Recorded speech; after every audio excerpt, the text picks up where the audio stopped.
Welcome to Slayerfest 98. I'm Ian Martin. I'm Nick G. I'm Ian Carlos Crawford. And I am Nick W. And today we are here to talk Angel Season 2, Episode 5, Dear Boy. Yay! Before we get into the episode, I wanted to give my quick spiel about our Patreon. If you want to support this podcast, you can support us over at patreon.com/Slayerfest98. And you get a ton of bonus content. We've been covering Harley Quinn, Firefly, going to be going into Batman the Animated Series, X-Men the Animated Series, and having some random Buffy episodes. Some of the Buffy 25th anniversary episodes go over there. We have watch-alongs and Zoom calls, and any and all support is much appreciated. But now we'll get into the episode. Nicholas, what did you think overall of this episode? I do like this episode. I will admit that the beginning of the Darla arc isn't necessarily my favorite. But I did like this episode. I liked especially the ending when we finally get like a conversation. If I remember correctly, it's when Buffy is finally mentioned. It's a decent filler episode.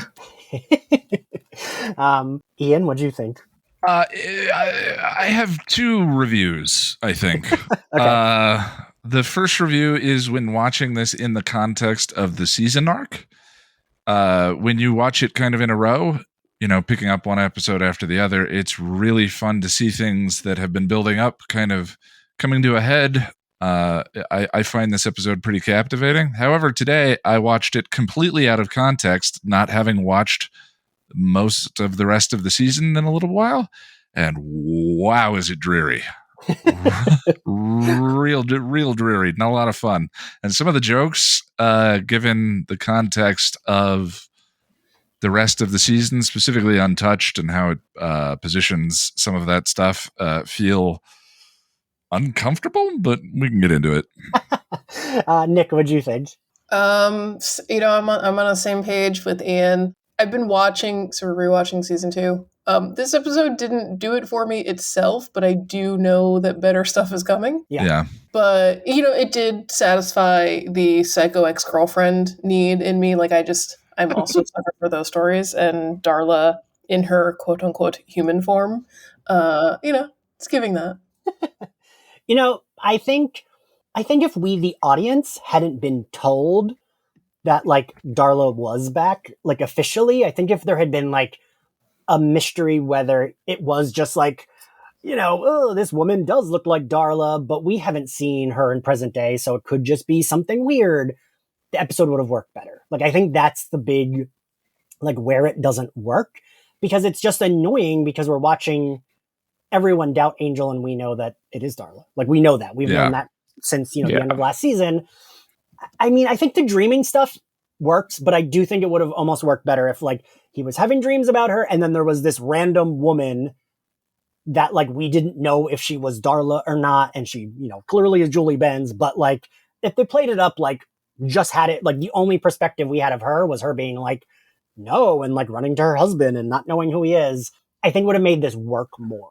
Oh, okay. So you know what? Let me say something. I get a lot of the Darla stuff a little bit confused. And I remember the end of this episode and you saying that her running to her husband, that just reminds me, I do like this episode. This is the Dieta Kramer episode. Yeah, when you called it filler, I was surprised. I wasn't going to say anything, but it feels very unfiller to me.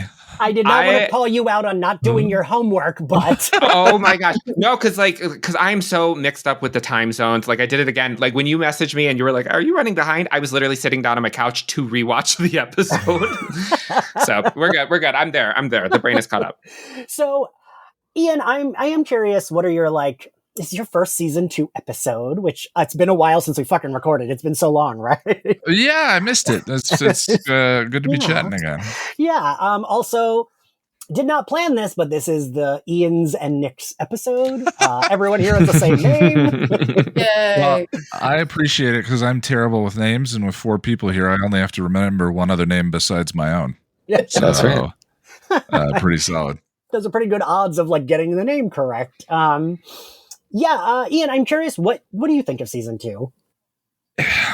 Again, it's hard to quantify, because there's sort of my initial impression of Angel that I had when I was first watching Buffy for the first time hit Angel season 1 and was doing the hot swap Right. back and forth, in which case you're watching Buffy season 5, which opens bright and sunny and saturated, and presumably for most people, some people came to Angel cold, no pun intended, but some people came to Angel like never having watched Buffy. But for the most part, I would think a large portion of the fandom came over from that show. Yeah. And Buffy is bright, sunny, saturated, funny, fun, especially the early part of season 5 with the replacement and all of those episodes. And I found the swap to this season of Angel, the When Good Angels or When Good Vampires Go Bad season, really a drag. Really slow, really hard to watch. It's incredibly dark. And that just wasn't my thing. Buffy is this thing that hooked me, and it's this fun, joyful, until it isn't show. But even when it isn't, it's more sort of existential dread and darkness in a way that I identify with in Buffy season 6, as opposed to the dialogue's still peppy, right? Like the dialogue. They had that down, and I think even now the show has, at the end of season 1, gone away from episodic to arc episodes, and other than the Tim Minear episodes in this season with Are You Now or Have You Ever and Darla and Reprise and Epiphany, I find this season a little plot heavy and a little searching for identity. But there are moments of punctuating brilliance. Seeing the stuff that Drew went through, seeing Angel saying, "Am I learning?" David's Irish accent has been finally downgraded from offensive to just pretty kind of okay. Like, it's starting to come together. It's starting to come together. But in writing about Reprise and Epiphany, though, which all of this leads to, are two of the most important episodes of television for me ever. In any series, in any piece of media consumption, all of that leading to the scene between Kate and Angel in the courtyard. And these are all necessary steps to get there, even if I don't find them very fun. So yeah, sorry, that was kind of all over the map. No. Ian, I always we are two very different Ians, because Nick and Ian, I think I was telling Ashley, our editor, hi Ashley, that like you two would definitely have like the same very smart person brain spot on the podcast, because I'm very much like, Buffy's hair is pretty, and you're like, here's what it relates to, and it's a metaphor for it. I'm like, yes, sure. So I always appreciate your intellectual. Well, and of all the things, I mean, Angel's big on, especially with the in the first season, Angel's very big on the Greek stuff and all of that, and this is without spoiling stuff that comes later on down the line, this is the Oedipal episode. Darla, I always thought about, it was a weird line, but when Darla's playing with the scales of justice and she says, "God, I could eat his eyeballs," that's a reference to Oedipus. Dear shit, boy, I did not pick up on that. Yeah. I thought that was weird, but didn't connect. She's clearly established here as a mother figure for him that he is also sleeping with. Dear boy, he's her child. She feeds him. Yeah. She when she turned Angel, she did so by slashing her breast. She breastfed Angelus into existence. And so I don't know if someone in the writer's room was a fan of Oedipus, or if they kind of just discovered that they had all of the pieces and were like, you want to lean into it, but don't lean into Oedipus. I mean, it's so icky. That's the other thing about this stuff, is it just is so icky. Anyway, I'll stop. I'm sorry. I don't know if this is worse or better, but like, I like that it's icky. I'm like, give me more fucking like demented.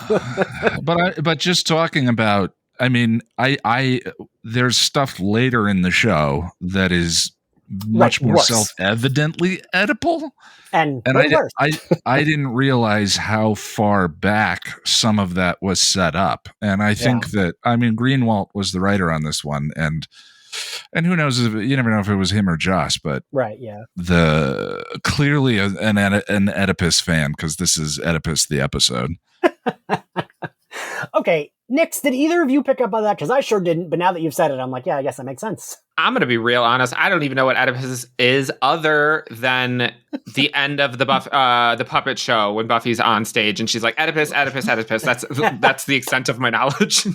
Honestly, that's the best version of Oedipus you could be familiar with. So, like you're talking and I'm sitting here and I'm like, oh, so you're saying that Darla is mother? That's what you're saying.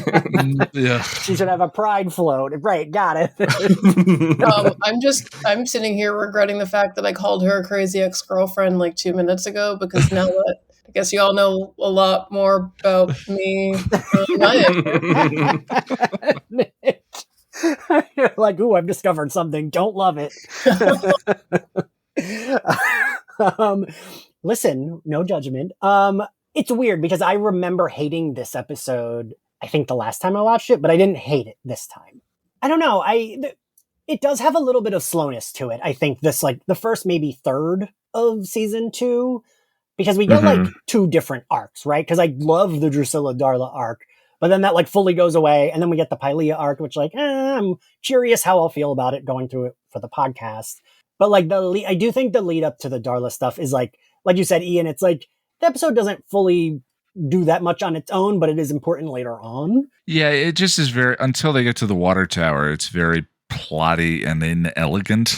Yeah.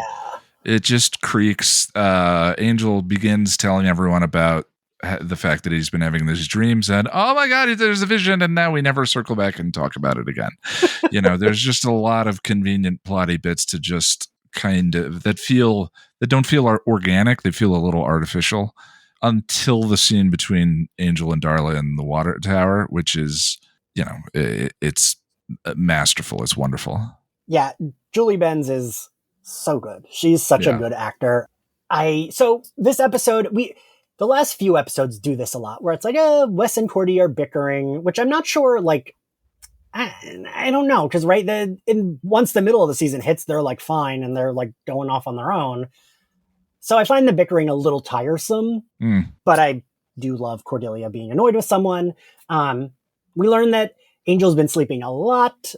She jokes, is he having a growth spurt? We also learn they're running out of money, which is like a plot that they drop, or do all three of you, I think, know the show better than I do. Do they ever address, like, do they solve that, or do they just drop that plot of them running out of money? I think they drop it. I think they drop it. And then, if I might be recalling this entirely incorrectly, seasons later, when Jasmine comes along, there's some nod to like, oh, we're so popular now. Everybody hangs out at this hotel. Okay, that's fair. Yeah, there's that. And then I'm trying to remember, I think it is in season 3, because Fred is around. It's when Angel Investigations is like really starting to pick up business and the phone's ringing off the hook. And then when Fred has the episode where she has to solve the puzzle, they get the big suitcase full of money.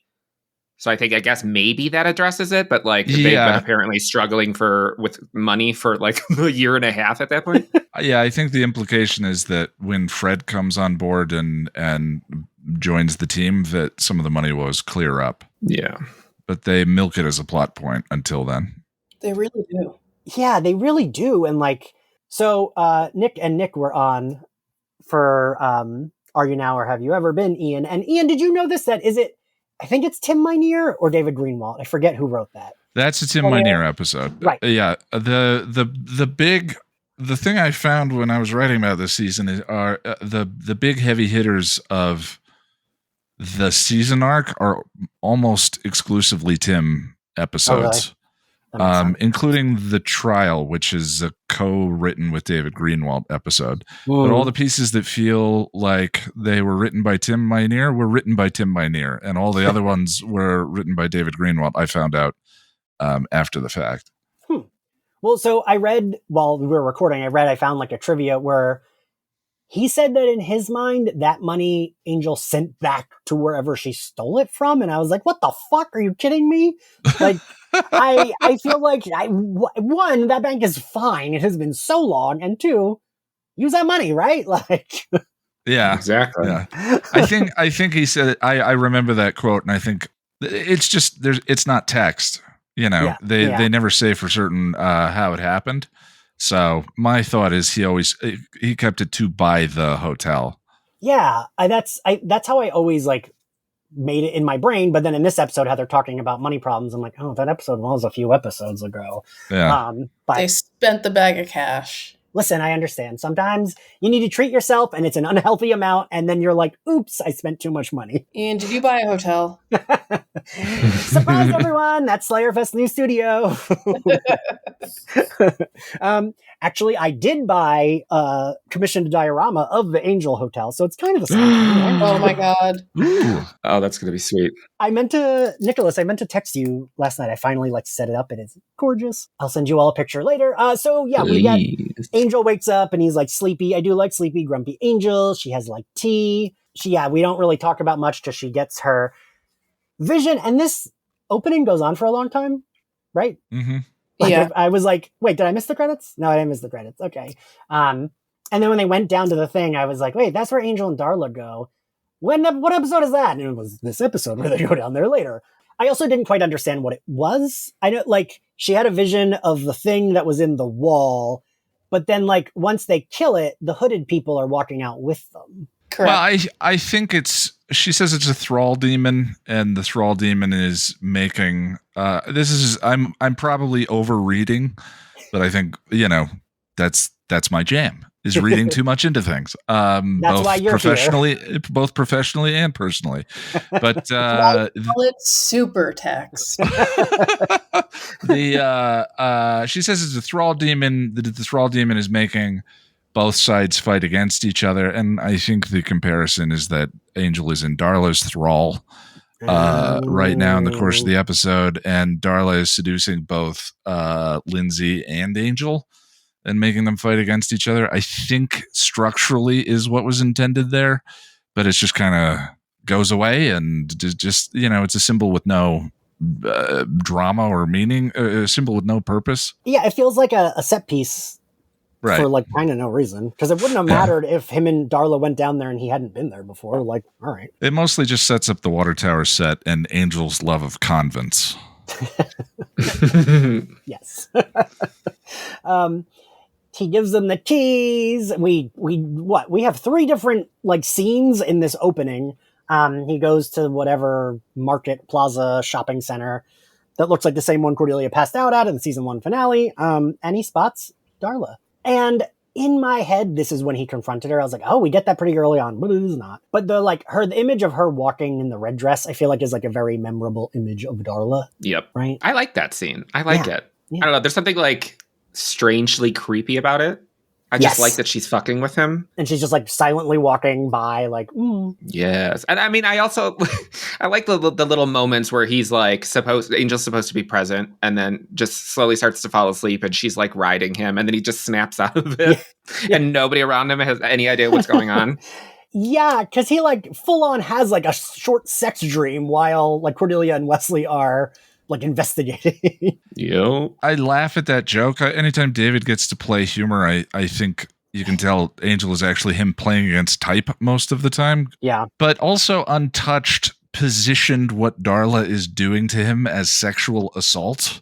Yeah. That's the whole comparative metaphor of that episode. And so I have mixed feelings about it. David's very funny and I like the comedy, and yet it's sort of like playing that for humor now feels like going back to the well that you said we're not going to go back to with that. So it's just mixed feelings. Yeah, there are a couple things in the dynamics between the characters. So one, in the episode before this, they established that I guess canonically vampires can get boners, which I've had this argument with people, and it just always gets too into the weeds about like bodily mechanics and whether vampires have blood in their body. But there are some weird dynamics. So like they established that like Darla is short-circuiting his entire system. Right. I'm still confused as to why it takes him so long to say something, or for them to really, they keep talking about how he's tired, but like he's very clearly like acting weirder and weirder. Yeah, and there's precedent here too for his dreams are deeply meaningful warnings of something. In Somnambulist, he was having dreams about the murders of that were actually occurring. So his dreams matter. I always the more I've gone through this season, the more I find it a little plot convenient that he doesn't bring it up early, and then when he does, there's a vision, and then they don't circle back. Yeah, there's a bunch of that. But kind of building on your other point about how the implication of sexual assault makes this not age very well. Mm-hmm. So rewatching this, every time that Cordy has a vision, she like strikes out with this like 1920s like, oh, I say, and then she faints very dramatically, and it sort of puts her in this like damsel in distress trope that doesn't really read. And then just the way that the different women are playing off of each other does it. There are things in here. I guess I'll say there are characteristics of this episode that feel like they haven't aged very well. I mean, I do feel like that kind of applies to a lot of the things in the Buffyverse. Yeah, sure. But I mean, it's aged better than like sitcoms of that era. Anytime I rewatch like The Office, which I do, I mean, I know people like to hate on it, but like it's still funny, whatever. That they're like every episode I'm like, we had to make that joke. Okay, sure. Like I'm a Seinfeld gal through and through, and that's like my nighttime viewing background. And oddly, Seinfeld has aged better than The Office, and I don't understand how that's possible. They're like, you know, they're in New York. It's still, you know, mostly white people, but they actually do encounter different, you know, they go to like the Puerto Rican Day Parade in the one episode, and it's like not a joke about Puerto Rican folk. It's like a joke that they're stuck in traffic. And like Kramer gets robbed by a gay couple, and it's not a joke that it's a gay couple. It's a joke that he was robbed. Yeah. So I don't know. So what you're saying is that you really want to see an episode of Buffy written by Larry David? Yeah. Now that I'm saying that out loud, that actually seems like kind of brilliant. I feel like that would be up all our alleys. Yes. I feel like he would be able to get Spike really well. Oh yeah. Oh, in regards to like Angel not telling people what's going on, I think I might have mentioned this when we were talking about, or, you know, Have You Ever Been? But there was something, I don't remember who it was by, but I was reading a while ago, and they were talking about how in like movies and television shows, how say you have something that's an hour long, realistically, the episode would end up being like 5 to 10 minutes long if people just opened their mouths and told people what was going on. And It's just like a common theme across media and stuff like that, because typically, you know, oh, Buffy, you seem a little bit weird, what's going on? Nothing. And then you don't find out until 6 months later, whereas the entire season would have been probably resolved had the person just said it. So I feel like that, I mean, it's not an excuse. The writing could be tighter, but it is just something that seems to be prevalent a lot in media. Yeah, no, that is true. I mean, I know not an apologist in the way of bad things, but in the way of plot, I am a Lost apologist. Right. And that show absolutely would have been half a season if they actually all talked about what was going on. Like, I can remember watching that weekly being like, why the fuck isn't John Locke telling them he saw that ghost of a smoke monster 2 minutes ago and now they're eating dinner like everything's fine? And yeah, that would have made the plot not plot. So after Angel saw Darla walking through, I think it's like a promenade, then we jump to where there's like a new client that has come in. Okay. Ian, you mentioned this. This is, and I think Nick's, well, you were both on for Are You Now? And that's a pretty like straightforward plot. Like we're doing the hotel. That's the plot. But like, so Untouched, I recorded for yesterday. This and Untouched, it's like, they're still trying to do a quote unquote A plot with a mystery, but the A plot ends up being like the C plot because we're doing like 5 other plots that are overall more important. And that's, like, I even forgot about this other plot, even though I have notes on it. And I just watched the episode. I'd already forgotten about this other plot that, like, really doesn't matter. And I don't know. I mean, I guess it's like, well, this is their job. And showing us, like, Angel's fucking up their gigs. But I do like how ridiculous it is. And he's like, my wife's often abducted by aliens, but, and then when Angel walks in, he's like, is my wife cheating on me? And I think he says like, yeah, probably. Well, it's nice to see the business continuing to go on. Boy, do the wife and her side piece have some of the worst innuendo. I'm still getting kidnapped until 4:00. I'd like to take you somewhere and conduct my own probe. Get it? Like, I don't know. Just a little exhausting and a very plot-heavy episode. Yeah. I will say, though, that I feel like although the whole fake alien abduction, wife cheating subplot is at least when you're just watching this episode, seems very almost meaningless. I do feel like in regards to how we were referencing earlier, how Cordelia and Wesley are bickering a lot, it is a subplot, but I do feel like it sets up what happens later on in the season when Angel goes rogue, and it causes the rest of the group to actually become closer, because then nobody is bickering. That's when Gunn and Wesley finally form their friendship with one another, and Cordelia almost takes charge of the group in a way. So I feel like it's a subplot here, but it does have meaning later on.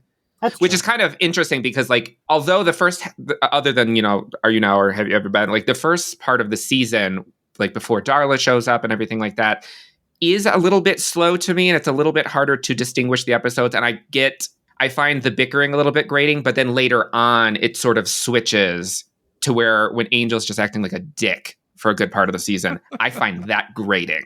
Because I'm you're the hero. You're annoying the shit out of me. I don't want to deal with this. So I don't know. It's just weird. I like how it switches it up from the first half of the season to the second half. All right. Nick, what do you think? I don't have any thoughts that are nearly as deep as that. I don't know. Maybe there's something to be said for my mind wandering during some of these scenes. But I will say what brought me back during this scene is that so they're staked out in the hotel lobby over, listening into this conversation between would-be lovers. And then Cordelia steps in frame in this, like, the best I could say is Ren Fair costume of a waitress outfit. And I can't get over the fact that they're like, we don't. This is one of the few times we get to see them do PI work that doesn't involve demons and stakes and swords and all that. And so this is their shot to be like a real grown-up, like, private investigator, and be real undercover. And then Cordelia is dressed like a clown.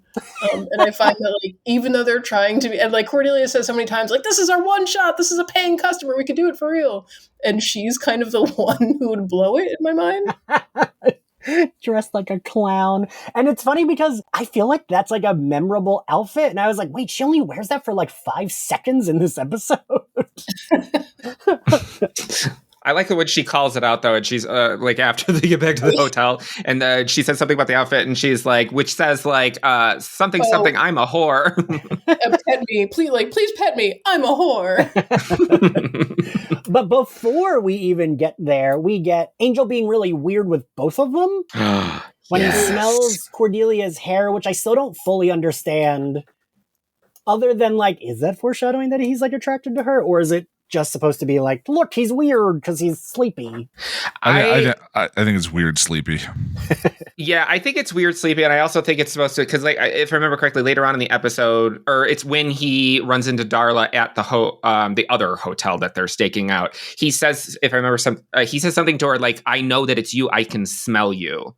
So I feel like it's supposed to reference that, like, he's sniffing her to make sure he's, like, trying to, figure out his senses and, like, am I actually smelling her? Like, what's going on? But yeah, I mean, being sleepy. Yeah. But I will say that when he sniffs her hair, that is one of my favorite lines of the entire series, when she's like, personal bubble. I love her. I like Wes walking in and being like, I have to have a talk with you man to man. Is it something I did? Because that's fucking me. Like puffing my chest and being like, I need to say something. My feelings are hurt. The thing that bothers me, though, is that they really don't believe him. And this is like a problem with genre TV sometimes with storytelling when we're going to do like a plot where people don't believe a thing, where it's like, okay, but why would we not believe that? Because wacky shit happens in this universe every fucking day. Yeah. So it's a little bit like, I get it because he is acting weird and like they know he hasn't been sleeping and I don't know, but it's like, it feels weird that they're so aggressively like, well, she's dead. No one ever comes back from the dead here. But I do like that he's like, between a clown and hot dogs where I saw her. That's probably my favorite joke in the thing, between the clown and the talking hot dog. Yeah.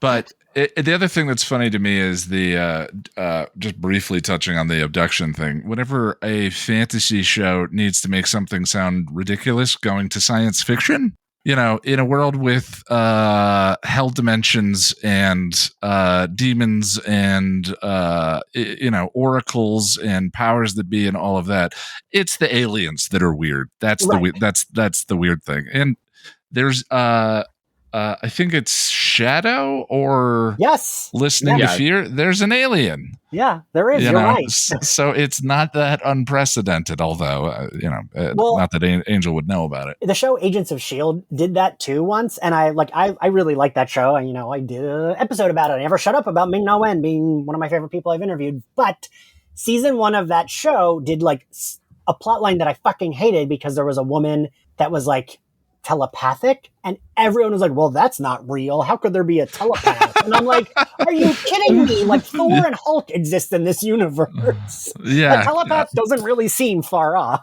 Or Mantis, who can, it's fine. Like I said, I think that's why this episode feels creaky plotty as opposed to, there's not a central idea until the final scene between Darla and Angel. It's just, and this happens on Buffy too. Sometimes Buffy season 4, the Iron Team and Goodbye Iowa are creaky, plotty episodes where it's like we need the pieces to be at this point at a certain point in the episode, but the reasons to get there feel a little contrived at times. Ian, you've mentioned both Buffy episodes that I mix up. Shadow and Listening to Fear, and then Goodbye Iowa and No Iron Team. I have those are like the same episodes to me. Yeah. So then we get Darla and Lindsay like vamping around his dark office room. And like this scene is like, again, slow, but Darla has some good lines in this scene. Mm-hmm. I like when she says like, everyone betrays you. That's not what eats you up on a long winter's night. And he says, what does? And she says, missed opportunities. And like you mentioned, she says, God, I could eat his eyeballs. Like I say this a lot about a lot of the women in the Buffy verse, but like a lesser actor, that line would have been stupid, right? But I think she sells it. Julie Benz has this ability. I feel like, she does it specifically for Darla because, like, I've watched all of Dexter, so I've seen her in that. But there is something about her portrayal of Darla on Angel versus on Buffy. She just, and not in like a weird, creepy way, she exudes sexy in a way that is not like obvious. And just like when she's talking to Lindsay, it makes sense to me. Like I don't know how to describe it. It's like she's not being flirtatious. It's just manipulative the way that she does it. It's so easy for her to do it. And I'm just captivated by every single word out of her mouth, the way that she does that, because it's like, once you've obviously, completed her storyline in season 3 and everything like that, and you go back and you just rewatch it, you can just see how she's just moving everybody around like chess pieces. Yes. I love it. I think she's like almost like a cat playing with things, like just like batting everyone around. She doesn't really give a shit where everything lands and is just like, let's see. I don't know. We'll see. Let's create chaos. And I appreciate that. Nick, I'm curious. What do you think? Of Darla in general? I still, I was thinking of this when I was watching this episode. There were a lot of actresses like Julie Benz in the 90s and early aughts. And I like her the best for exactly the reasons we're talking about. Like when we'll get to the sort of the big scene in the reservoir later, but she can be sweet and devastating at the same time, and it both come off equally as well. Yeah. Whereas a lot of people, a lot of her contemporaries, like I'm thinking of half of the cast of Beverly Hills 90210, like they could not sell anything. And they're all annoying. And Julie Benz is different. Could not sell anything. That's so brutal. I love it. Yeah, I thought it was this episode, but it's soon, I think. When she says to him, like, they're like, I think it's when they kiss. And she's like, it's not me you want, it's Angel. Like, she knows that Lindsay wants to fuck Oh, God, Angel. that is so... Yeah. Is it me you want to screw or is it Angel? That line is so devastating. And, like, again, she doesn't give a shit, right? She's just being like, yeah, you probably do. I don't care. She's I think it's the episode Darla that sets her up as a prostitute in the New World. Yeah. And one of my patrons talked about how important that was for sort of understanding her character in the show, in that her relationship with the man is to have a patron who then sort of, like, as Angel does, gives her fine views and takes care of her, but she is actually in the position of power over them the entire time, manipulating them, with Angel feeding him and doing all of that. It's a constant state of manipulation the entire time. And it's really fun to watch. But the line I always think of when you think about sweet Julie Benz being devastating is after Angel has just murdered his whole family in The Prodigal, her saying, your victory over him took but a minute, but his defeat of you will last lifetimes. Yes. Yeah. And she says it with a smile. So good. Yeah. Then we jump to Kate, one of my least favorite characters in the Buffyverse. Also, I don't know, like, not only are they like, she sucks, but they like style her so poorly, and like, I feel like they're doing her dirty. May I interrupt for 1 sec? Yeah. Sorry, the thing I just wanted to double back on was I lost the thread, which was Darla's manipulation of Angel, seeing that Angel lacks or desperately wants a parental figure and stepping into the role of his Oedipal mother the entire time. My dear boy, like to perceive in Angel what he's lacking or what he desperately desires, which is an affectionate parent, and then to step in and give that to him for eternity. And not only that, but undercut his father after Angel has killed him and said his defeat of you will last lifetimes, just to reinforce her control over him is a really powerful, it's one of the structure of their relationship, I think, is pretty brilliant. Anyway, I didn't mean to interrupt. I'm sorry. No, actually, just to add to that, I think one of the pieces of world building, which is why I think these shows do hold up in a lot of ways, is you could just run with the vampire trope and like, hot, cold, whatever. These characters have depth, and I want to say, like, Darla, in a flashback that will happen soon, that's when we learn that she was a prostitute, and of course, and sorry, it was a cat. We learned she's a prostitute, and that's when I'm like, oh, she learned as an act of survival, even though she was dying of syphilis. Like, she has been frozen in time, essentially, from this moment where, like, she just learned how to use people and learned how to tell them exactly what they wanted to hear or how to crush them. And it is a skill she maintains throughout the rest of her vampirehood. I feel like that has to be also why the master chose her of all people. Yeah. Like, he didn't just feed on her. He turned her, a prostitute dying of, what was she dying of, like syphilis or something? Syphilis, yeah. Yeah. Like, of all people to turn, he picks her. So I feel like that's telling too, that he probably saw that in her. And plus, like, you kind of see that even later on when she chooses Angel or Angelus over him, when she just ups and leaves him. Like, she wants to be in control.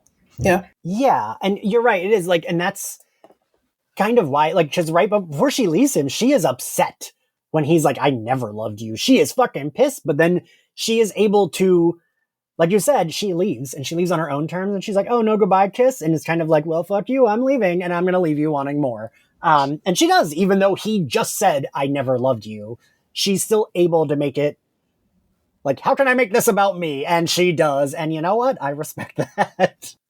All right. So we get Kate. We learn that she's been like moved to wherever. Kate is such a, I don't know. I feel like there was potential, but Yeah, she feels like a character that they had plans for and then they pivoted story-wise, but she had taken up so much screen time already that they couldn't just like abandon her like they did with like David Nabbit. Yeah, that's true. So she's just constantly in the background being a pain in the ass. Yeah, and it's irritating. Oh boy, is she a pain in the ass in this episode. Then we get the mission where like we said, the cocktail dress and the stupid puns. And he spots, okay, any of you, so all three of you who are smarter than me, is what the fuck is Dieta Kramer? Like, that feels like such a specific name that it should be a reference to something, but is it? No, I'm not aware of a reference. Right? Yeah. Doesn't it seem like a very specific name to just be like a throwaway fake moniker? It does. Wait, what part of the episode are we in right now? When he like confronts Darla and she says she's not Darla, she's Dieta Kramer. In the hotel? Yeah. Okay. Yeah, it definitely, honestly, it sounds kind of black to me. Maybe that's just where my mind goes. I'm like, ooh, Dieta, there's an apostrophe in there. There's at least 2 T's. Nick, that's like when I say things with a stupid Spanish accent and it's like, Ian, that's not a Spanish word. And I'm like, oops. Well, technically, I the only person that I have ever met who is named Dieta, she was black, so. Okay, I felt that in my soul. See, Nick, you knew. I knew that 400-year-old English woman, really a sassy black woman. And the spelling, according to the Buffy fandom wiki, is capital D, lowercase e, capital E, TTA. Yeah. Dieta. That feels like an inside joke on the writer's part, but it really, whatever it is a reference to, I don't know. I really felt like I was like, is it a literary reference? And I'm not getting, because it's just so specific, but whatever, it doesn't matter. That's her fake name, and it doesn't matter after this episode. They don't believe her, which I was annoyed, and then I remembered that Cordelia didn't actually ever meet Darla because she dies pretty early on in season 1. And even if she did, I would buy that, like, she doesn't recognize her. Sure. Because Cordy's seen a lot of vampires. Cordelia and Wes are worried. They call Gunn. And then we start getting the other plot of the episode, which is like, or like set piece, I guess. I don't know what you would call it, but like we find out what their plan is to get Angel. Lindsay and Darla have set up a fake house with a fake husband. Yeah. Nicholas, then what do we think of that? I love it. I love it. I love everything about it. I love the interaction between Darla and the fake husband. Because she's like ready to snap his neck at any given. She's like, "Shut up!" I love it. I especially love when they occasionally will add in like just extremely unrealistic, campy things. Like Angel somehow, I have no idea how he does this, comes down from the tree and grabs Darla and pulls her up, and nobody sees this or hears this. Nothing. It's just so silly. I love it. Also, we went past this. There is something that both Buffy and both shows do, is where sometimes a person has a power and sometimes they don't. Yeah. And apparently in this episode, Angel has the ability to smell that Wesley had sex with a bleach blonde the night before. And I'm very curious as to how that happens. That's an interesting little, there's an interesting detail. There are hints of Wesley's competence, professional competence, throughout the season. This is why I hate bumbling Wesley as a joke that the show returns to. It's starting to get away from it now in this season. But Wesley falling over and Wesley making, being there's a specific archetype that it is, and I don't remember the name of it, but it's the bumbly, soft British man, and but spread throughout the entire thing are hints that Wesley really knows what he's doing. He's really competent. He's really good with the gun for no reason whatsoever. When he needs to step up and save Angel, he does it with complete confidence. And his as much as they play up that stereotype and make fun of him a lot, and Cordy makes fun of him a lot, that little detail of him having presumably a one-night stand or whatever, again, shows a certain sort of confidence and self-assuredness that somehow is like they're still getting away with making fun of him as silly, bumbly, whatever. Yeah, you can have both. He's either really good at all of these things, which he is, which we see the evidence of on screen, or he's this other thing. But I can't wait. I mean, I love Dark Wesley. Dark Wesley is a ton of fun, and I love that he's one of the tragic characters of the show. But I just, watching these episodes, I can't wait until bumbling Wesley just falls away. Yeah. My exact thought when they make that, when Cordelia makes that joke about him hooking up with anybody, I was like, oh yeah, this is them sowing the seeds of Dark Wesley, Demon Slayer, 5 o'clock shadow leather jacket Wesley. Like, he's coming. Yeah, but that's all there. No, that's all there already. You know, they just, Wesley's biggest enemy is himself. But the show sort of still is in a space of validating how silly he is, or rather co-signing how silly he is. Yeah. It doesn't. That's because of who he was on Buffy. Yeah. He was that character on Buffy, but then he needed to change into something more interesting over on Angel, and that metamorphosis is a little slow for my tastes, because I love where he ends up, but it just takes forever to get there. Yeah, I wish they would have dropped the bumbling stuff a little bit early on. Yeah. Because, like, to me, like, as much as I love his progression as a character, I never particularly cared for the fact that, he suddenly became Dark Wesley because he had his throat slit. Right. Like, all of those elements were present prior to that happening. It just constantly got brushed under the rug because they were too busy making fun of him. And I'm like, I don't understand. Like, you're making fun of somebody who has clearly proved himself time and time again. Like, it's time to drop the joke. And it's not that Alexis. It's not Alexis. Alexis plays comedy really well. I think the physical humor he's very good at. It's the dissonance with that particular character that I find doesn't play for me. Right. Yeah. I mean, everyone will laugh in the Patreon Discord. There's a joke that Ian brings up the episode She all the time, and it's because Wesley falls 3 fucking times in it. And it makes me nuts. I was waiting for you to bring it up. It makes me crazy because it's like, this isn't funny and we're doing it 3 times. Like, this man would be dead in this universe if he is slipping that often around vampires and demons. Like, or just like a sharp weapon in the library cage. Right.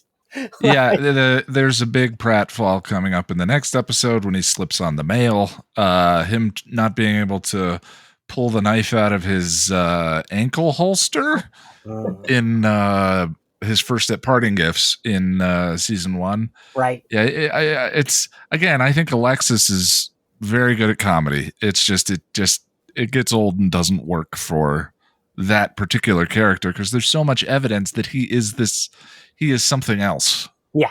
It's the same thing with Giles too. Yes. Like, we know that he has this dark background and he's capable of all this power, and they have him bumbling and like dropping paperwork all the time in like the first 2 seasons. And this does not match for me. Yeah. In a strange way though, it works a little bit better for me with Giles because with Giles, it's almost played like an adopted affectation specifically in Band Candy when he confronts Ethan for the first time. That episode is all about masks becoming real. Them putting on masks and becoming those characters. In that scene, we realize Giles has been wearing a mask the entire show, and it slips away as he beats the hell out of Ethan in order to tell me how to stop the spell. So that works for me because Giles is making a deliberate decision to play to this sort of meek character as a choice rather than whatever it is with Wesley. Like, I think what it's supposed to be is like Wesley's lack of confidence, but lack of confidence doesn't make you ice skate on solid floors constantly all the time and fall over, Right. Ice skate is a very good way to put it. And I like that what you just said. Yeah, and he's shown to like he fences with Giles. It's not like he is completely uncoordinated and hasn't been physically trained. So I don't know. I've harped on it long enough. Bumbly Wesley is a sticking point with me. Do they ever in Angel ever address the fact that Wesley and Cordelia tried it for like a hot second before they they do. Yeah, in part it's of been- one. Wow, he was Yeah. not in high school and she still was. because she And says that he drooled on her. so yeah, does that come back? Because there's like, we were talking before about how they were bickering, and now it's more of like bickering, like an old married couple, a little Right. bit. But yeah, because that seems awkward. Yeah, and also like I guess, and we've said this a lot too. You often forget how old Cordelia is because they like really age her up more so than the Scoobies do on Buffy. So it feels like her and Wesley are the same age, and those actors clearly are in the same age range. So it is like hard to remember. Like, oh wait, they met and she was still in high school, and that's when they first made out, and he was like not a teacher but kind of a teacher. Like, I mean, I'm not saying this justifies the setup whatsoever, but in the prom, which is a couple episodes before graduation day, they're at the dance. Wesley says to Giles, I wonder if I could ask Miss Cordelia, and he's, for God's sake, man, she's 18 and you have the maturity of a blueberry scone.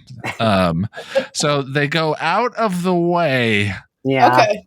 to, I suppose, legally set up that scene as not as disgusting as it actually is. They never confront the issue that who is this guy just hanging out at a high school?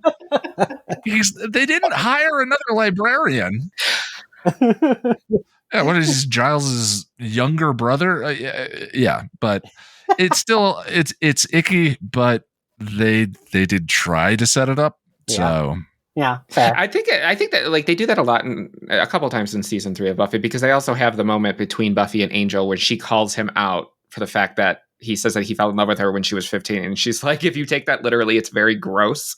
Yeah. And then they just kind of hang on it and they never address it again. I feel like that's the writer's way of sort of being like, yes, we're aware it's gross, but you can't pick on us if we actually call it out. Yeah. Right. Yeah. Well, yeah, that's like in Becoming Part 1, when we see Angel first seeing Buffy for the first time, she's got a lollipop and they're clearly doing a Lolita reference. And I'm kind of like, no, that doesn't make it okay. You can't like point to it and go, ha ha, because you're still pointing to it. It's still there.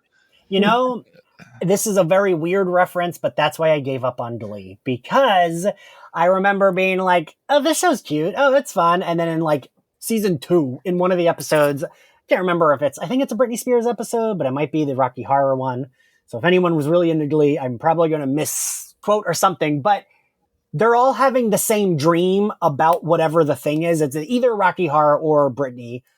And they're all having music video dreams when they go to a dentist and he gives them the like laughing gas. And there's a scene when someone says, that doesn't make sense. Why would we all have the same dream? And then they laugh and move on. And I remember being I think so that's the furious. Britney episode. I think it is. As I was saying it, I was like, I'm pretty sure. Yeah, because if they're recreating music videos, that's the Britney one. Yeah. Nicholas, are you a Glee? For the first 2 seasons. I liked Glee up until they went to New York, and then I was like, eh. God, when the hell was that? I think like season 3 or 4. Oh, really? Huh. I thought that was like the last seasons that What's-Her-Face lived in New York. Also, Nick, earlier when you were asking whether or not they bring up the whole Wesley and Cordelia thing back in Sunnydale, they do it again in, I don't remember if it's the end of season 3 or beginning of season 4, when she becomes part demon. And she has like the alternate reality episode where she has her own TV show or whatever. And then she sees Gunn and Wesley, and like Wesley's missing an arm. She brings up the fact again that they had made out once before. Okay. So then we get Kate being incredibly unhelpful, and she goes to the Hyperion Hotel, and does she piss me off with everything that happens with her at the hotel. The thing that makes me angry is that, like, they know she knows, and she knows they know, they're still not really saying it, but she's pretending like she knows for a fact he's evil, even though he has helped her quite a few times since her father died. Yeah, this is pretty much the worst version of her. Yeah. You can't trust him, huh? Yeah. Who knew? And fucking, I do love when she says, "Are you gonna help yourselves?" And they all just fold their arms at the same time. And then she fucking asks Gunn to see some ID, and like, Jesus Christ. Do you have any priors? Right. At least that's accurate, right? I feel like Jesus. The thing I can't tell is if because I mean, clearly she's unlikable, especially here, but I can't tell if that's on purpose. Are we supposed to hate Kate? Or are we supposed to kind of feel bad because her shitty dad died? I think we're supposed to feel bad, but none of us feel bad because they just present her as being a bitch for no reason. And it's unfortunate too, because I think the character itself had a lot of potential, and I really would have liked to have seen Angel be able to do stuff with with law enforcement in a way. Yeah, but they just squandered it. Because it really, it has potential. He can ask for backup or fucking whatever. Or if there is a human and he's like, well, I can't, defeat a human because I can't kill them. So great, I'll give them to Kate. That would make, but so they even find, which I don't even know what this word means, a daguerreotype. There you go. Thanks. Which I'm so glad you brought it up. Is not a daguerreotype, because a daguerreotype is a photograph that is silver printed on paper, and they just had a photocopy of a thing. So. Oh. Sorry, spoken by your resident librarian and archivist. I knew in my soul that you would know that. You were Ian. I was like, one of them knows this word. I don't know what the fuck it is. I was gonna look it up, but I was like, they'll probably know. Not to have lack of faith in you, Nicholas, but I know that we're the same. Yeah. So he has that, and he even shows her a picture where it's very clearly the woman she spoke to, and she's still like, it's his fault. Which I guess I skipped over that because I'm blocking these pieces together.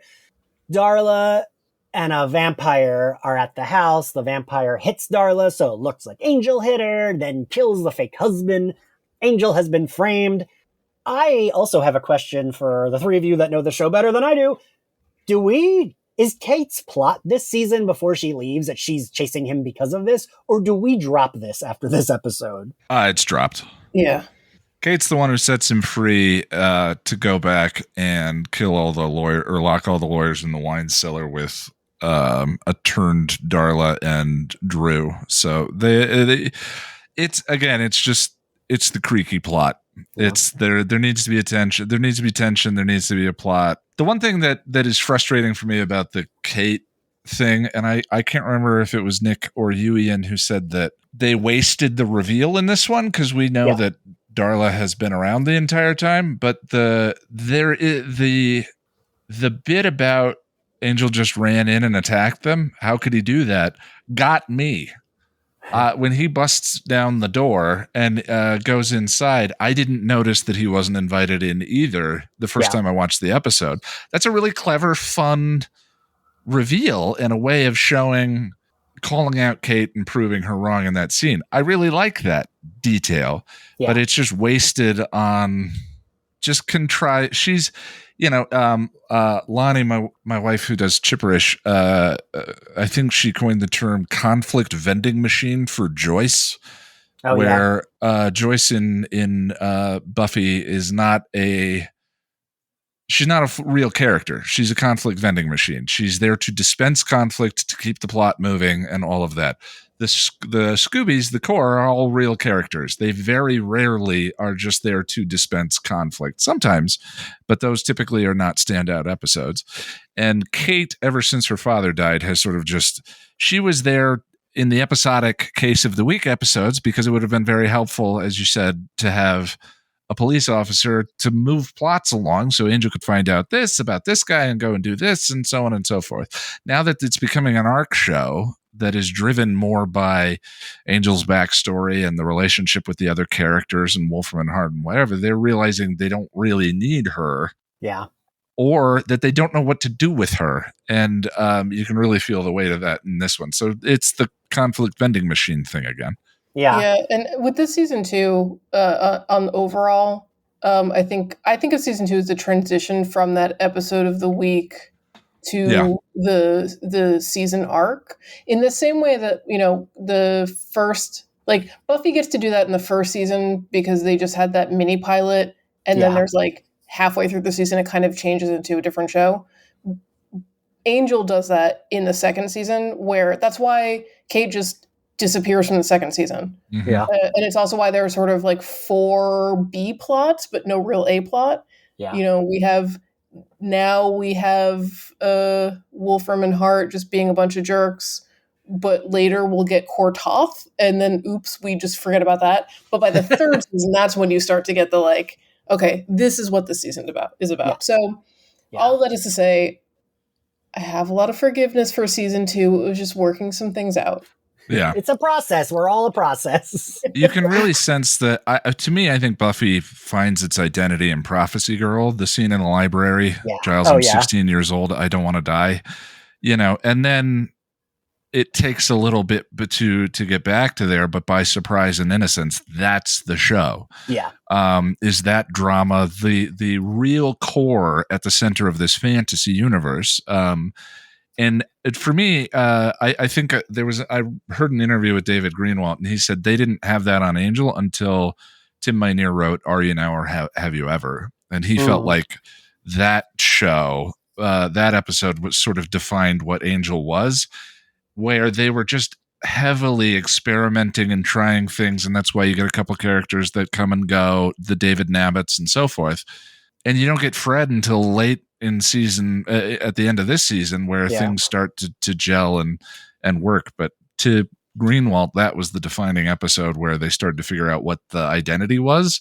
And that's a couple episodes into season 2 already. So it's episode 2. That's so weird that episode 2 of season 2 is where I guess, like, right, if you're like writing the shows and then you're like, oop, that worked, but we already have these 4 episodes written, so we'll get back to that. Because I do think you've got 3, scripts in the can. Yeah, I do think 3 is where it, like, there is a core Scooby group and we gel better, and like, I think the like addition of Fred makes the cast a little bit more complete and then feels, I don't know. Yeah. Anyway, so Angel grabs Darla and brings her to the fucking water tank place. Before we move too far, I just want to point out one thing that absolutely killed me. That was the writers doing the most. Okay. So when they get to that house where Darla is setting up Angel, the address that they give over the phone is like 1409 or whatever, Galloway. And Galloway is where she sires him. And in an episode with a flashback to like their early relationship, I was like, okay, guys, you're being real soft in some things and like letting a lot of things go on, but this one, loud and clear. Got it. Thank you. I did not even notice that. We also missed two quick things. We missed Angel singing again when he goes to Caritas. God, you're right. I don't even have notes on that, but he does go back to Caritas before he goes. And there's like that moment between him and Lorne with all the tension, because like Lorne doesn't want to help him in the way that Angel wants, and I love that. But yeah, Angel singing, and then also, which to me it's super dark-sided, but Angel and Darla having sex in front of Drusilla. Oh God! In the convent. That's one of the most horrifying moments in the show. Yeah, I was going to mention that earlier when we were talking about, like the whole thing with the mother figure and what, Darla appearing in the dreams, and it's technically sexual assault.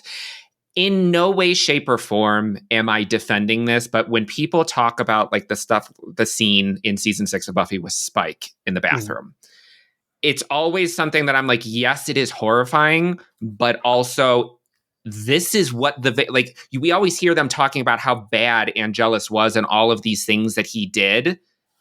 But I'm like, we never actually see that. And it's a reminder, like, yes, you're still dealing with vampires who not just kill people, but like they rape people. They do they assault people. They're bad. So it's like, I don't know. It's uncomfortable to watch, but it does at least serve as a grounding reality for the show to me.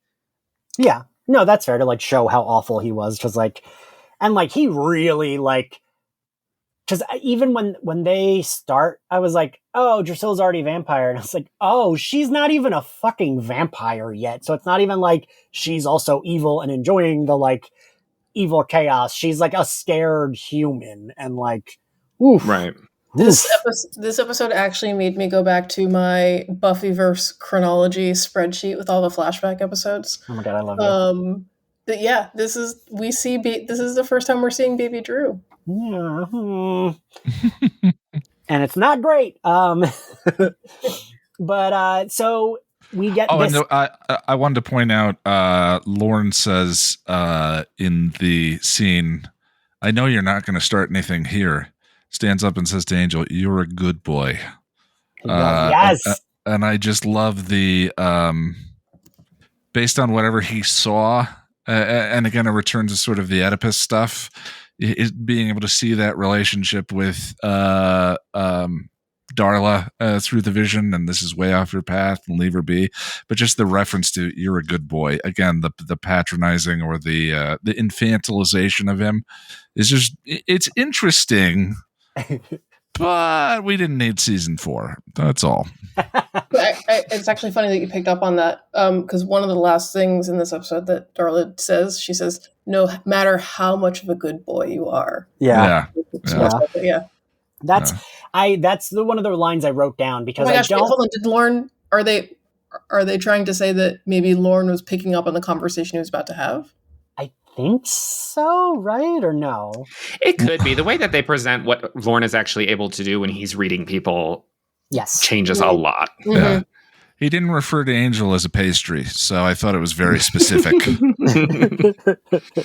Yeah, look, I'm still never fully clear on what Lauren's power is, because it's like he's an empath, but also kind of tells the future, and like also kind of knows everything about what's going to happen. But then they do drop that by like season 4. I feel like that's not even like a thing. Lauren has the power of the MacGuffin. Yeah, there you go. Which is fine. Also in that scene, since we're talking about it, I do like when Angel gets off the phone and he looks at that demon. He's like, what are you looking at? The demon who's just like at the bar having a drink. But so yes, this scene with Angel and Darla, you just mentioned, Nick, my favorite line, which I wrote out: no matter how good a boy you are, God doesn't want you, but I still do, which I thought was God, so good. It hurts so bad, but it's so good. And like, it's so good. Like, he's choking her. She's putting a fucking crucifix against his chest. Like, it's beautiful vampire writing. They're cutting back and forth. Yeah. Oof. Yeah. It's a lot. There's also I mean, I again, I don't know if this is interesting or not, but it's interesting to me. There's a constant repetition of mirrors in this season. Angel, when in the opening episode, when they go into the gym, there's a shot of everyone looking into the mirror, and that's how the gym guy knows that, oh, Angel doesn't have a reflection. But Angel looks into the mirror and sees the people he surrounds himself with. He sees Cordelia, he sees Wesley, and then he kicks the mirror down and saves the day. When the Swami talks to him in Guys Will Be Guys, Angel says, I don't have a reflection. And the Swami says, sure you do. You're reflected in the people around you. And so when Angel goes dark and doesn't want to see himself, he fires the team so that he can get away with doing whatever he wants to without having to see it. But throughout the season 2, there's a structural Darla's seduction of him has a bunch of parallel beats to his relationship with Buffy. In one of his dreams, he's topless, and she puts an ice cube on his chest, roughly parallels Buffy eating ice cream off his chest, and I Will Remember You. There are a whole bunch of beats like that, but the one that I love from this episode, when she says God doesn't want you and shoves the cross against his chest, is their first kiss in Buffy season 1, episode 7, Angel. Oh yeah. At the end of the episode, when they lean over and kiss and Buffy's cross burns him, there's a whole bunch of those beat for beat moments culminating with Angel and Buffy slept together, and Angel lost his soul. Buffy and Darla sleep together, and Angel finds his goodness again. So the beats between Darla and Angel throughout the season are played for as the inverse of Buffy and Angel. Buffy was trying to pull Angel towards the light, strong as fighting, and Darla was trying to move Angel towards selfishness. Don't any of your team ever thank you? But that part of it is subtle. But when you see all of those beats throughout the season, Buffy says to Angel in Innocence, "Was it me? Was I not good?" And Darla says to Angel in Epiphany, "Was it me? Was I not good? I used to do this professionally, and I knew that was great." So I love it. It's not. I don't find it to be overdone. I think like if they made it so obvious, it would be a little like on the nose. But it's just there enough. And the one in this one in the water tower that I really love is the cross on the chest and him and burning him that way. Yeah, I do. And you know what? I like realized the parallels, but I didn't realize them as much. Like you pointed out ones, I was like, oh, right. Yeah. Like this part. And yeah, it's weird because I remember this being longer too. Like I do think this scene goes on too long, but Julie Benz is a good enough actor that like, I'm still like intrigued by what she's saying. It's just like, what are we doing? And it's like a lot of back and forth and like, they are making out and then Angel stops the making out. And then they're just kind of going back and forth. And while that makes sense for the characters, it doesn't make for like an interesting watch. But I think one of the things that this is actually why I really love genre shows as much as I do. Because no matter how wild the premise, they eventually get to some core thought or feeling that you can identify with. And I think for me, that last scene, even though, it goes on for a bit, but, Angel is saying, we did everything together, but you never made me happy. And then she's like, oh, but the cheerleader did? And I'm like, how many times, I feel like that was a snapshot of a breakup I once had where, it's like, oh, but it's the other woman? Okay, fine. And then you, say some really hurtful things that you can't take back. And, that's essentially what's happening here is they're having, the breakup argument again, except they've been having it for 150 years. Yeah, which also somehow feels like relatable as well. They've been having the same conversation for 150 years. Oh, of course. Nicholas, what do you think of this scene?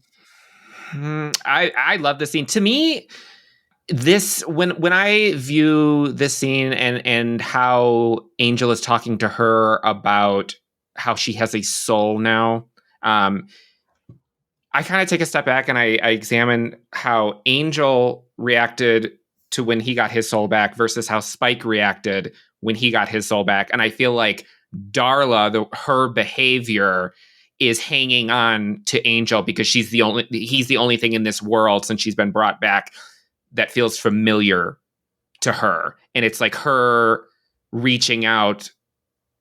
How do I word it? We obviously learned that, she eventually wants to get turned back into a vampire again, but it's just, Angel ended up, he did a variety of things. I mean, he went to, what was it? In the Vegas episode when he says he was at Elvis's wedding at some point before he ended up, feeding on rats and stuff like that. Like Angel dealt with the soul in different ways than Spike did. Spike spent a couple of, days crazy in a basement. Whereas Darla, I feel like her reaction to getting her soul back and her behavior in this, to me, I mean, I know obviously the writing is different because we got such limited screen time with her in season 1 of Buffy. But when I look at it, I interpret this as her reaching out because she's struggling with what to do with the soul. She wants the only thing that's familiar to her, which is Angel, which is technically Angelus. So she's brought back and she can see Angel, but this is not the Angel that she knows. She wants Angelus back because she's struggling. She doesn't know what to do. Yeah. There's something though, there's something to what you're saying where I like that you're drawing the analogy between when Angel loses his soul and Spike does. They both kind of lose it in very obvious ways. And what I love is that Darla doesn't. Like, this is her as a human with the soul. Yeah. And she just, I don't know, she's not going crazy. It says a lot about where she came from, right? That in the like desperate circumstances she came out of 400 years ago, that her at her worst is like, oh, you don't love me anymore. Like, it's a very human, right? It's a very human struggle that she's going through. Yeah, right. I actually took a note specifically about that because Angel's like, you're going to feel bad. And I can't remember because I don't know Angel as well. She doesn't really feel bad, right? Like, we don't. Like, she starts to fall apart. In Darla, the episode Darla, that's where she starts. Is that my name? What is she starts to have a breakdown? Now we're soulmates, and there's Shattered Mirror, which is repetition of the mirror motif and all of that. And that's when she goes to Angel and asks him to turn her. Right. Or rather, Wolfram and Hart set up the fake execution scene so that Angel rescues her. Right. And she shows Angel her neck and says, "Turn me," which is a repetition of Angel and Buffy's fight in season 1, where Buffy walks up to him and as an act of faith shows him her neck and says, "Go ahead," and he doesn't do it. So Buffy does that to show Angel that he has power over the circumstances. Darla does that to try and get him to turn her and to lose himself. But that's bringing that up is a wonderful catch. It's a little weird how the soul returning works. It's a little indiscriminate between Darla, Spike, and Angel. Angel is immediately crying and distraught. Right. Darla apparently goes the whole summer being Darla, the previous Darla. Yeah. I think I brought that up in the video that I did about it. In the comments that people headcanon was, well, Darla had been dead for 3 or 4 months, or a couple of years rather at that point. So that's a long nap for somebody who's just like 500 years old. Yeah. So the soul returning thing probably worked differently on her than it would have on Spike and Angel. I mean, I do feel like, as much as I can't stand even talking about this, I do feel that that's probably why people get so like circular in their fucking arguments about Angel versus Spike, because the soul is like very not well, like soul is very like nondescript conscience. Right. And like, like you said, Ian, it's like with Darla, took her a whole summer. With Spike, he goes kind of like, he loses his mind. With Angel, he's just crying. And it's like, which is it? What does the soul do to you? Like, I think it's all true. Like, all of those things can be true at one time. And the thing that I take away from this is Angelus had a family. Spike was sort of a bumbling person, but he was still part of a community. She was like a young prostitute who the entire community shunned and then tried to kill. Yeah. So like the point is, her soul was broken before she ever became a vampire. Yes. And you know what? I mean, I know we're not on that episode, but that's what I fucking love about her flashback. When she's sired, she gives no fucks. Like, she's just like, oh, you're a priest, you should have come earlier, whatever. Like, and I love that. She's like dying in bed, but it's still like, oh, fuck you, I don't care. Like, that's the energy I love and I want to emit. Well, and all three of them have mitigating circumstances. Angel's is the most straightforward. Darla has been dead for a couple of years, and Spike ends up in the basement with the first evil torturing him psychologically for who knows how long. So it's a tough comparison, but that's what we're here to do. Mentioning how her soul was kind of broken or fractured even before she got turned into a vampire, that kind of reminds me, like, my favorite moment with Julie Benz as Darla is when she is pregnant and they're on the rooftop and she's talking about how she's sharing the soul with the baby, and she breaks down crying, and she like basically saying like, I've never, in both my afterlife and when I was alive, I've never experienced something like this. And that's like the first moment, even before she was turned, that's the first moment that actually feels truly human. Yeah.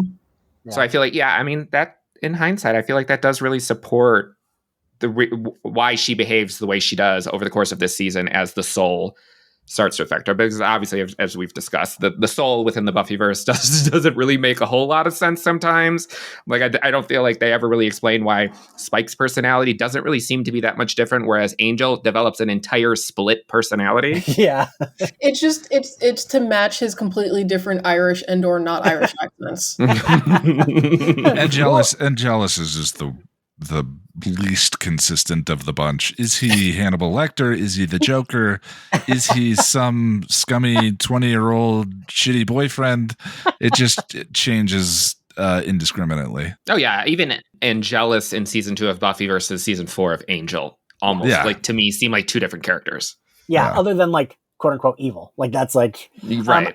I will say though, James Marsters did say on Slayerfest 98 that he always played Spike with a soul. Like he said he cheated and he always played Spike as like being like lovelorn, and like he always saw Spike as having a soul. I mean, granted the writing also was there, but like, you know, he said to him, Spike was madly in love with Drusilla. Spike was in love with, like, Spike did feel love. He did feel all these things that like they're not supposed to feel because they're evil vampires with no souls. I don't think the show suggests that vampires can't love. Right. I think Buffy adopts that perspective as a coping mechanism because of what Angelus does to her at the end of season 2. Mm-hmm. If vampires can love, then what Angelus did to her is even more unforgivable, even with Angel having a soul. But if vampires can't love, then that's a clear dividing line for her between souled Angel and unsouled Angelus. But it's I love Drew's line in can't remember the Crush. Thank you. We can love, just not wisely. I think that is a beautiful encapsulation of the way that the consuming sort of selfish version of love that they are capable of for each other, and how that metamorphosizes into one of my favorite speeches in the series when Spike says, "It has nothing to do with me. I love what you are, how you try." Yeah. You know, it has nothing to do with me. He is now capable of the kind of love that he wasn't before. Yeah. Yes. Anyway, sorry. No. This is just you made me realize that I think the metaphor that sits with me or that resonates with me the most is that vampires are just people who haven't gone to therapy. AKA men. Yeah, because like Darla is hurt when he says he never loved her. So, but moving to the end, because again, we breeze by, he's just there. And I don't understand how he's just there. Like he's back at the hotel. We don't wrap anything up. Right? Yeah. Really, nothing got done. The other big problem with this season is, what is Wolfram and Hart's plan? Yeah. You know, there's a couple of times where the plan seems to just go out the window, and this is one of the first times where the plan seems to go out the window. But then, you know, what's his name? Lindsay's boss, Holland is continually reassuring, like, there's a plan. And then Holland dies in a wine cellar. You know, like, really? That was the plan? What is the plan? You know, what are you trying to accomplish this season? From Wolfram and Hart's perspective, I don't think there is one. It's conflict to just keep things moving. And because I love the dramatic core enough, it's like, okay, fine. I'm all right with that. But, yeah, there are a number of times. I have a question because you're right. Holland does get killed in that fucking wine cellar. Yep. But isn't there another old white dude that then becomes the boss and gets his head chopped off? Yeah, Diet Holland. Oh. What's his name, Linwood. Nicholas? Linwood. Oh, okay. In my head, I've just seen Holland die twice, and I'm like, wait a minute. I don't know if that's right. Because Linwood is far worse for me. Holland's wonderful. The reason I remember Holland the most is because he played The only couple I really gave a shit about on Lost, which was Rose and Bernard. Yeah. And like that was like the sweet when Rose reunited with him, I think it was the hardest I ever cried on Lost. Like I was just so happy that this sweet old couple was still kicking. They were fine. Like, but that's why I remember him more. The other guy, I can't even picture his face. I'm just picturing. So is Holland the one that takes Angel on a tour of Wolfram and Hart, or is it the other one? Lila takes Angel on a tour of Wolfram and Hart at the end of 4. Holland is the one in Reprise that takes Angel on the elevator ride down to the home office. Okay. So it is him. Yeah. And I mean, where it ends up is that all of this was Jasmine. And I think as much as that feels like a massive retcon when it occurs, there are actually enough, like this episode being so much about Oedipus, and then what's his nuts in season 4 coming along, like it kind of works. Darla in 2 episodes is going to be sitting in the courtyard, and she sniffs a flower and says, "Jasmine, it blooms at night." Which is blew my mind when I realized we're 3 seasons. Like that's so early at this point. So, I did an interview with Tim Minear, who said like, no, most of the stuff was not pre-designed. They looked for threads and then connected them as they went along. They start the season with a general overall sort of idea of how the direction they want things to go, but if it ends up where it ends up, they're just kind of lucky. But it doesn't matter. It still feels, the more I watch it, it still feels close enough that Jasmine kind of works for me. Yeah, no, I mean, I can accept the like. I didn't realize there's a scene where Darla says Jasmine. I don't love the Jasmine arc. I am curious how I feel about it for the podcast, because there's been things for Buffy and Ian. I feel like we've talked about this where like, when you're reviewing it for like whatever, it's like suddenly you might feel a little different about it, right? Yeah. There's the watching for entertainment view and there's the critical watch view. And, I think that most of the time something just needs to pass the muster of the entertainment view. It doesn't need to pass the critical view. But watching these things critically, I started kind of what they were shooting for reveals itself and it becomes more interesting in the view. That happens for me a lot more with Angel than it does for Buffy. I'm not saying the Jasmine skip retcon stuff worked perfectly, but it worked. The more I watch the show, it works better for me than it did on the first run through. That's agreed. That's fair. So yeah, we get the wrap up. Cordy was worried they were worried he might be Angelus, but he's fine. Doesn't really tell them anything. He just says he's like ready for whatever Wolfram and Hart is throwing at him and closes the door. I get annoyed at him brushing them off, but I know you're supposed to be, so I don't mind it because it's like, yes, that is the point. You're supposed to. He's being shitty. But okay, we're at the end. Favorite scene, Nicholas. Favorite scene. I think my favorite scene in this episode is when he sees her in the promenade. Nick. My favorite scene is always going to be a flashback. I'm a sucker for a period piece. Ian? Favorite and most horrifying, because I can't think of the actress's name who plays Drew right now, but she is wonderful in the scene in the church. Yeah. It's harrowing. And like we said, it's interesting to see some reality brought to some of the horrifying things that they reference Angel did. In the show, it is heightening in a weird way, even if it's very hard to watch. Yeah. I think my favorite, I don't know if that's my favorite scene, but my favorite moment is when Kate like asks them like, oh, you're not going to help yourself. And Cordy and Wesley both at the same time fold their arms like, fuck you. No, we're not. Yeah. I love that. Favorite outfit, Ian? I know you hate this question, Ian. I forgot to make a note, but I think Cordy was wearing like a blue shirt with like a sheer sweater number over the top of it, and she looked like $1 million. Yeah. I thought that shirt kind of looked like the one Miss Calendar wears when she dies. But Nick, you were going to say something? I was just anytime in the I feel like you're guaranteed to see one sheer long sleeve shirt over one tank top. And I live for it. I look out for them. I still style myself like it's 1999 in that exact way. It's just now it's mesh because I'm cool. So what was that your favorite outfit as well? Oh my god, yeah, the navy blue long sleeve sweater over the white tank. Nicholas. I'm torn between two of them. The first one is the first outfit that we see Cordelia in. It's got like polka dots or something on it. Yes, and she's got I like that one. The neck scarf. I love that. And the hoops look so good on her. Potentially controversial, but I love the maid outfit. The yellow maid outfit.